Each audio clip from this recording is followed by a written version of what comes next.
Bonjour les 5e A. Alors pour ce dernier cours avant les vacances, on termine le travail sur la chanson de Roland avec le texte de la page 182 qui est la fin du texte.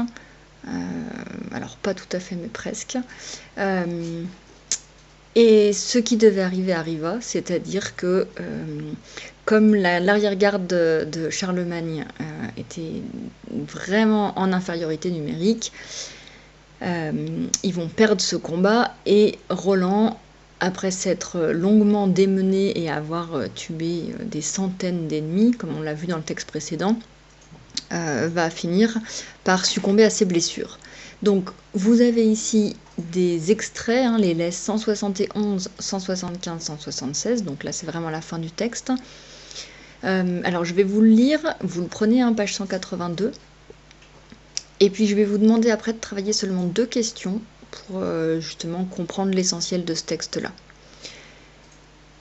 Donc Roland sent qu'il a perdu la vue. Il se redresse et fait tous ses efforts.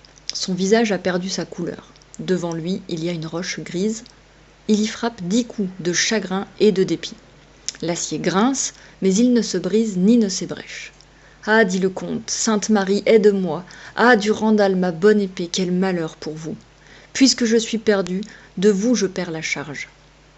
Combien de batailles par vous j'ai remporté, combien j'ai conquis de terres immenses, que tient Charles dont la barbe est chenue. Ne soyez pas à quelqu'un qui fuit devant un autre. Un valeureux vassal vous a longtemps tenu, jamais il n'en sera de pareil à vous dans la sainte France. Roland sent que son temps est fini. Il est tourné vers l'Espagne, sur un mont escarpé. D'une main, il s'est frappé la poitrine. Dieu, pardon par toute ta puissance, pour mes péchés, les grands et les menus, que j'ai commis depuis l'heure que je suis né, jusqu'à ce jour, où je suis terrassé. Il a tendu vers Dieu son gant droit, les anges du ciel descendent jusqu'à lui. Sur son bras, il tenait sa tête inclinée, les mains jointes, il est allé à sa fin. Donc là, vous assistez à la mort de Roland. Et je vais vous demander, dans un premier temps, de travailler la question 2, puis la question 7. Alors, vous pouvez lire éventuellement les autres questions, ça va vous aider. Et pour le moment, on va noter le titre pour que vous puissiez travailler au crayon de papier ces 2 questions. Donc, vous mettez le titre, dernier extrait de la chanson de Roland, une mort héroïque. Question 2, page 183, vous la faites au crayon de papier. Ensuite, vous mettez question 7, page 183, vous la faites au crayon de papier. Vous prenez le temps de rédiger correctement vos réponses, de les justifier, de chercher dans le texte les explications. Et on se retrouve tout de suite pour la correction. Donc, évidemment, dans ces lignes, enfin des vers, mais pour être exact, dans les vers 8 à 15, Roland s'adresse à son épée, à Durandal. On sait l'importance de l'épée d'un chevalier. C'est vraiment un compagnon de vie, de combat, qui l'escorte en quelque sorte toute sa vie. Donc au moment de mourir, c'est à elle qu'il va adresser ses derniers mots. Donc, selon ce que vous avez fait, vous pouvez peut-être simplement compléter. Ce qu'il faudra noter impérativement, c'est ce qui est en rouge. Roland s'adresse à son épée Durandal. On sait que l'épée représente tout pour un chevalier et symbolise sa valeur. Aussi, c'est à elle qu'il adresse ses derniers mots, en regrettant de l'abandonner. Un peu comme s'il ne regrettait pas sa propre mort, mais seulement il regrette de laisser son épée. Il souligne l'honneur qu'il a eu de combattre à ses côtés. Il souhaite qu'elle n'appartienne à personne d'autre après lui. Il en profite pour rappeler les exploits qu'il a réalisés avec elle. Combien de batailles j'ai remportées, combien j'ai conquis de terres immenses, etc. Dans ce dernier extrait, on assiste à la mort de Roland. Sentant la fin proche, il fait l'éloge de son épée Durandal et se confesse afin de préparer sa montée au ciel. Lors de cette bataille, Olivier va lui aussi trouver la mort, la perte des 2 meilleurs chevaliers de Charlemagne alimentant la légende de la bataille de Roncevaux. Ça, ce sont des faits historiques. La façon dont ça s'est passé, on l'a déjà dit, ça fait un petit peu partie de la légende, en tout cas la façon dont c'est raconté. Mais c'est un fait. Roland est mort à Roncevaux. Il y a d'ailleurs une statue qui représente le lieu où il s'est écroulé, justement. Et c'est un peu une sorte de pèlerinage. En plus, c'est sur le chemin de Saint-Jacques-de-Compostelle, là dans les Pyrénées, à la frontière entre la France et l'Espagne. Donc il y a beaucoup de passages. Roncevaux, c'est un monastère avant tout. Donc voilà pour la deuxième question. Ensuite, pour la question 7, on assiste à la mort d'un héros, puisque son attitude est mise en valeur jusqu'à sa mort. Et pourtant, on a vu qu'il faisait preuve d'entêtement, d'orgueil, et que cette défaite, elle est quand même un peu de sa faute. Alors même s'il s'est beaucoup battu, qu'il a décimé des tas d'ennemis, il n'empêche qu'il est à l'origine de cette défaite. Pourtant, je reprends la correction, il est glorifié par ses dernières paroles, dans sa dernière posture. Sa mort est mise en scène. Vous avez dans le texte, il s'est tourné vers l'Espagne sur un mont escarpé, il a tendu vers Dieu son gant droit, des anges du ciel descendent jusqu'à lui. On assiste presque à la mort d'un saint. C'est un chevalier, mais il est accueilli par les anges qui viennent le chercher, comme le serait un saint. Cet extrait montre l'importance. Donc même principe, vous complétez la réponse que vous aviez faite, en revanche, ce qui est en rouge, vous le notez tous. Cet extrait montre l'importance du personnage et continue de le glorifier jusqu'à la mise en scène de sa mort. Roland sera aussi célèbre pour son sacrifice que pour ses exploits. En valorisant ainsi la fin de Roland, on souligne la loyauté du chevalier prêt à mourir pour son seigneur, donc ici pour Charlemagne. Donc voilà pour l'essentiel de ce dernier extrait. Alors, pour terminer, ça vous ne notez pas dans votre classeur bien sûr, mais je vous invite à lire un article sur Wikipédia, qui est l'encyclopédie Wikipédia, mais pour les plus jeunes. En fait, ça résume énormément et ça vous permettra d'en savoir un petit peu plus sur la chanson de Roland. Alors, je vais vous montrer à quoi ça ressemble cet article. Alors, je remettrai le lien dans le cahier de texte. Donc la chanson de Roland, voilà, vous allez tomber là-dessus avec un résumé beaucoup plus accessible et beaucoup plus résumé en fait que ce que vous pourriez trouver sur Wikipédia par exemple. Parce que nous on a vu 3 extraits alors situés au cours de l'œuvre, mais il y a quand même un petit peu plus de choses à savoir. Ensuite, il y a d'autres choses que je vais vous inviter à faire. Donc si vous voulez, faites-le tout de suite, vous cliquez sur le lien dans le cahier de texte et puis vous lisez ça et on se retrouve. Alors même chose, ça on va le travailler, il y a une partie que vous allez faire directement et puis une autre partie qu'on va noter sur le rôle des enluminures dans les textes médiévaux. Alors d'abord, je vais vous demander de bien observer l'enluminure qui est page 183, juste à côté du dernier extrait. Quelle couleur dominante repérez-vous? Que pensez-vous de cette illustration? Notamment dans la partie basse. Alors je vais la remettre ici. Je parle donc de celle-ci. Donc je vous laisse le temps d'y réfléchir. Et puis on va reprendre ensemble.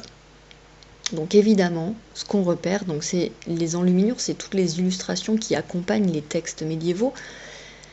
On repère surtout des dominantes rouge et bleu. Alors c'est pas un hasard, c'est parce que ce sont les pigments qui sont les plus utilisés, les plus faciles à utiliser au Moyen-Âge. On va avoir vraiment ces dominantes dans toutes les enluminures des manuscrits médiévaux. Là, on voit un petit peu de jaune. Il y a certaines enluminures où vous en trouverez plus, et en général, c'est fait avec le jaune est fait avec des feuilles d'or. Alors, il y a 2-3 détails qu'on va reprendre. Donc, dominante bleu et rouge, les pigments. Alors, là, c'est de la pierre ou de la terre qui est broyée et qui est utilisée comme couleur. Évidemment, ce qu'on voit dans la partie basse, on va y revenir, mais c'est la violence. Et d'ailleurs, c'est pour ça qu'on a autant de rouge aussi. C'est comme dans le texte. Les illustrations, les enluminures, alors elles sont très jolies. mais en général, elle dégageait aussi beaucoup de cruauté, hein. C'était pour souligner la violence des combats, et donc forcément l'héroïsme des chevaliers. On voit que les enluminures, elles aussi, elles participent justement à la mise en valeur du héros et des chevaliers. Alors je reviens sur le texte, sur l'enluminure, pardon. Au moment où Roland se décide à sonner le corps, donc à appeler l'armée de Charlemagne, on sait que c'est trop tard, mais on voit déjà qu'il est bien encerclé et qu'il a malgré tout déjà fait beaucoup de blessés, hein. On a les corps qui sont vraiment empilés avec du sang partout. On n'a pas autant de détails que dans le texte, mais c'est déjà pas mal pour une illustration, pour une représentation vraiment visuelle. Pas mal pour l'époque. On sait, hein, que le Moyen-Âge est vraiment fan de violence, mais quand même. Alors pour terminer sur les enluminures, je vais vous inviter à aller vous promener un petit peu. Alors d'abord à dérouler une tapisserie de la chanson de Roland. Même chose, vous avez, je vais y aller, je vais vous montrer, hein, mais le lien dans le cahier de texte. Et je vais vous montrer un petit peu à quoi ça ressemble, et puis ensuite vous pourrez vous promener, dérouler la tapisserie comme vous voulez. Et puis je vous montre ça tout de suite, comme ça je reviens pas sur la page de cours. On va aller voir justement dans le vrai manuscrit médiéval qu'on va découvrir grâce aux archives de la BNF. Alors en premier, la tapisserie. Donc vous pouvez aller chercher des explications supplémentaires. Moi ce que je vais vous montrer, c'est comment dérouler la tapisserie, puisque c'est montré là sur le côté, mais c'est pas forcément évident. Donc une fois que vous êtes là, vous allez parce que c'est pas toujours très lisible, mais vous avez une espèce de traduction. Alors d'abord, vous l'avez ici, elle est en français médiéval. Donc vous allez vous rendre compte que la langue vraiment de l'époque ressemble plus beaucoup à celle d'aujourd'hui. On peut reconnaître quelques mots, mais assez peu. Et là, vous avez la traduction en français moderne. Ici, vous n'avez pas de lectures qui sont faites.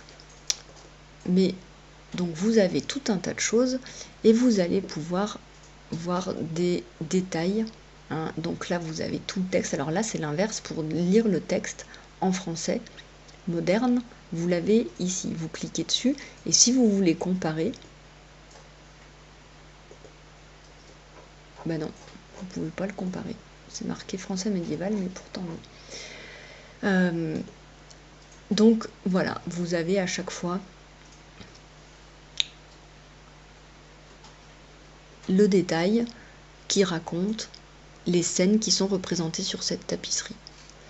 Je vous montre le début, un petit peu comment ça fonctionne, hein, mais vous allez voir que vous pouvez aller loin et voir la représentation de toute l'histoire.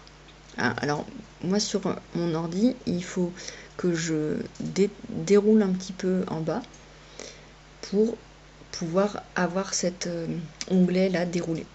Donc, je vous laisse regarder ce que vous avez envie de voir et je vous montre tout de suite le manuscrit dont je vous parlais.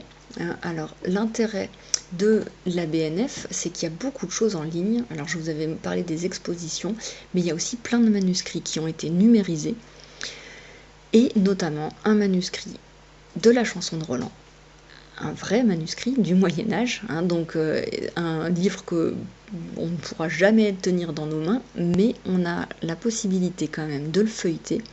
Alors, vous avez là en bas sur le petit clap cinéma, vous cliquez dessus et vous avez le comte Roland, préfet des Marches de Bretagne, et voilà, vous avez toute un résumé de l'histoire de la chanson de Roland, avec des illustrations et le texte qui est choisi. Et puis ensuite, vous pouvez regarder ça, donc vous cliquez dessus, vous voyez qu'en promenant la souris, il y a des explications supplémentaires. Pour que ça fonctionne, il faut que que Adobe soit autorisé. Des fois ça bloque un petit peu selon les navigateurs que vous avez, donc il faut l'autoriser pour que Adobe Flash, pour que vous puissiez accéder à tout ça. Ensuite, pour tourner les pages, il faut cliquer dessus et tirer en maintenant cliquer pour pouvoir tourner. Donc là c'est le tout début, mais on peut aller dans le texte et puis après vous pouvez zoomer, voilà, pour voir le détail du manuscrit, en tout cas de ce qui nous en reste aujourd'hui. Donc c'est quand même assez exceptionnel de pouvoir voir ce manuscrit du XIIe siècle. Il y a assez peu d'enluminure dans cela, et vous avez à chaque fois, je ne l'ai pas précisé, mais des petites... Alors là ça fonctionne pas, mais voilà, vous avez... alors ça va peut-être pas trop vous intéresser, mais vous pouvez dérouler, et surtout vous pouvez voir le texte. Alors là encore, il est en français médiéval, donc c'est pas, ça va pas beaucoup vous parler, mais ça peut être rigolo quand même de regarder à quoi ça ressemble. Et voilà, vous pouvez tourner les pages comme ça. Et si ça vous intéresse, je mettrai un autre lien avec, vous pouvez aller voir tout de suite sur les livres à feuilleter. Vous voyez qu'il y en a plein. Alors c'est tous des manuscrits. Si vous voulez voir vraiment, parce que là il y a un peu de tout, mais si je me trompe pas, voilà, Yvain le Chevalier au Lion, ou après vous en avez La mort du roi Arthur. Tout là vers le bas, on est vraiment dans les manuscrits du Moyen-Âge. Avant c'est un petit peu plus ancien, et surtout c'est moins, c'est plus exotique, c'est moins sur des textes qu'on aura travaillé. En revanche, ici par exemple, un livre de Chrétien de Troyes. Alors Chrétien de Troyes, on en parlera après. À la rentrée, on va refaire une séquence sur les héros médiévaux, mais cette fois plus dans vraiment le chevalier, mais dans le roman de chevalerie, non plus dans la chanson de geste. Donc là, vous avez vraiment les enluminures dont on parlait, avec la dominante rouge et bleue qui est vraiment évidente, et le début du texte. Donc là encore, vous avez des petites choses à reprendre si tout ça vous intéresse. Voilà. Alors, c'est tout pour aujourd'hui. Pendant les vacances, profitez-en, déconnectez, faites autre chose, reposez-vous, prenez soin de vous. Et puis nous, on se retrouvera à la rentrée. Alors d'abord à distance comme ça, et puis on espère le plus vite possible se revoir. On continuera sur ce qu'on est en train de faire. Et d'ici là, passez de très bonnes vacances. Au revoir.